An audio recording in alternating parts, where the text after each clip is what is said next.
Hello friends, I'm Dr. Ruchika Sofat from Rama Sofat Hospital and Ruchi Test Tube Baby Center. I am a clinical gynecologist working as an IVF specialist for the past 25 years.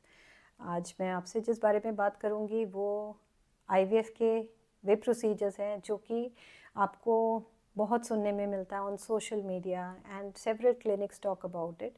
But आपको ये बात याद रखनी है कि उनमें से कौन सा प्रोसीजर आपके लिए है और कौन सा प्रोसीजर आपके लिए नहीं है. इस बारे में नॉलेज होना बहुत ज़रूरी है क्योंकि हर procedure comes at a cost जो आपके ट्रीटमेंट के जो कॉस्ट है उसको सिग्निफिकेंटली बढ़ा सकता है.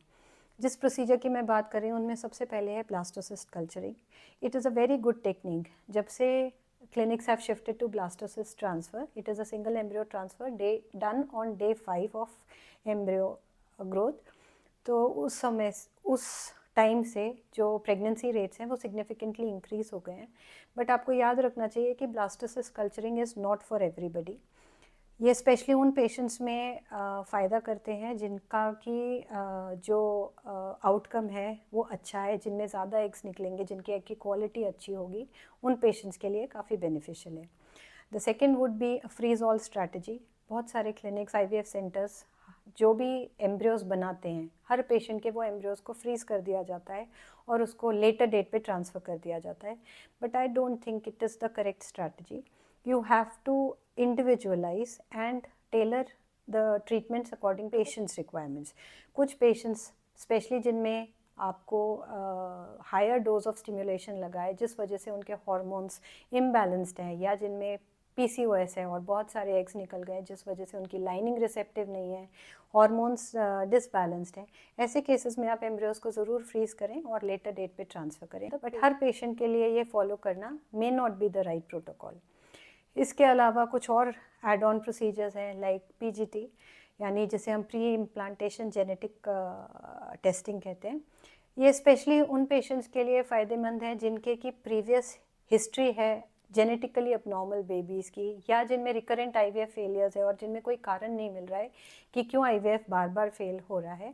ऐसे पेशेंट में आप एम्ब्रियो बना के उसकी टेस्टिंग करा सकते हैं ये पता करने के लिए कि जो एम्ब्रियो बना है वो जेनेटिकली नॉर्मल है और क्या ये आपको एक हेल्दी प्रेगनेंसी दे सकता है कि नहीं. इसके अलावा रिसेंटली कुछ और प्रोसीजर्स हैं जो कि आपको ऑफ़र किए जा सकते हैं, जिनमें एक है एम्ब्रियो ग्लू. ये प्रोसीजर्स वे हैं जो कि अभी एक्सपेरिमेंटल स्टेज पे हैं और ये वो प्रोसीजर्स हैं जो कि आपको लिमिटेड फ़ायदा कर भी सकते हैं. इनमें एक है एम्ब्रियो ग्लू. ये एक ऐसा प्रोसीजर है जिसमें एम्ब्रियो ट्रांसफ़र करने से पहले एम्ब्रियो ग्लू को यूज़ किया जाता है और ये माना जाता है कि उससे इम्प्लांटेशन के चांसेस बढ़ जाते हैं. इसके अलावा endometrial scratching was quite in vogue earlier, जिसमें बिफोर द ट्रांसफ़र एक साइकिल पहले हम एंडोमेट्रियल स्क्रैचिंग कर देते थे and we expected the implantation rates to increase. But it also has limited success and gradually अब इसका इतना इम्पोर्टेंस नहीं रहा है. Another is platelet rich plasma. इसमें हम प्लेटलेट रिच प्लाज्मा को तैयार कर यूट्रस के अंदर डालते हैं. ये उन पेशेंट्स में बेनिफिशियल हो सकता है जिनकी की एंडोमेट्रियम थिन है और जिनमें हम चाहते हैं कि एंडोमेट्रियल थिकनेस अप्रोप्रिएट हो so that we could transfer and it may result in a healthy pregnancy. जिनकी की एंडोमेट्रियम थिन है और जिनमें हम चाहते हैं कि एंडोमेट्रियल थिकनेस अप्रोप्रिएट हो so that we could transfer and it may result in a healthy pregnancy. जिनकी की एंडोमेट्रियम थिन है और जिनमें हम चाहते हैं कि एंडोमेट्रियल थिकनेस अप्रोप्रिएट हो so that we could transfer and it may result in a healthy pregnancy. जिनकी की एंडोमेट्रियम थिन है और जिनमें हम चाहते हैं कि एंडोमेट्रियल थिकनेस अप्रोप्रिएट हो so that we could transfer and it may result in a healthy pregnancy.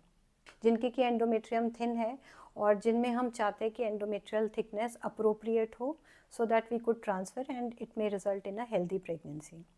जिनकी की एंडोमेट्रियम थिन है और जिनमें हम चाहते हैं कि एंडोमेट्रियल थिकनेस अप्रोप्रिएट हो so that we could transfer and it may result in a healthy pregnancy.